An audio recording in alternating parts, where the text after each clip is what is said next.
நாங்க திரும்ப திரும்ப கேட்கறது இன்னைக்கு சட்டப்பேரவையில 2-3 முறை திராவிட முன்னேற்ற கழகத்தினுடைய அரசு நீட்டை எதிர்த்து தீர்மானம் கொண்டு வந்திருக்காங்க. ஒரு வெள்ளை அறிக்கை கொண்டு வரக்கு என்ன பிரச்சனை தான் நாம கேட்கிறோம். தீர்மானம் கொண்டு வரும் பொழுதே நீட்டுக்கு 10 ஆண்டுகள் முன்பு, நீட்டு வருவதற்கு 10 ஆண்டுகள் முன்பு எத்தனை பேரு அரசு மருத்துவக் கல்லூரிக்கு, தனியார் மருத்துவக் கல்லூரிக்கு போனாங்க, யாரு ஒரு டேட்டா.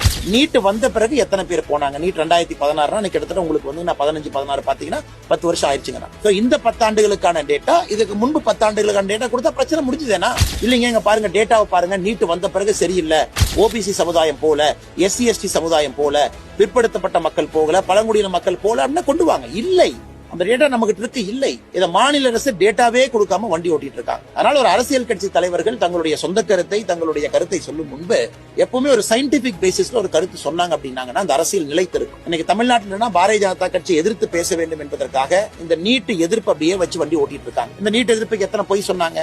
ஒரு கையெழுத்துல நீக்கிடுவோம், இப்படி நீக்கிறோம், அப்படி நீக்கிறோம். இந்தியால எல்லா இடத்திலும் இதுவரை நீட்டை ஏத்துக்கிட்டாங்க. இன்னைக்கு பாரதிய ஜனதா கட்சி எதிர்க்க வேண்டும் என்கின்ற ஒரே காரணத்திற்காக மம்தா பானர்ஜி நீட்டை எதிர்க்கிறாங்க. ஆனா மம்தா பானர்ஜி அவர்கள் 7 ஆண்டுகள் நீட் எதிர்க்கலையே. 2017 மம்தா பானர்ஜி எதிர்த்தாங்களா, 18 எதிர்த்தாங்களா, 19 எதிர்த்தாங்களா? இந்தி கூட்டணி திமுக எதிர்க்குது, பிஜேபி எதிர்ப்பதற்கு நீட் ஒரு ஆயுதமா பயன்படுத்தலாம் அப்படிங்கறதுக்காகத்தான் மம்தா பானர்ஜி எதிர்க்கிறாங்க.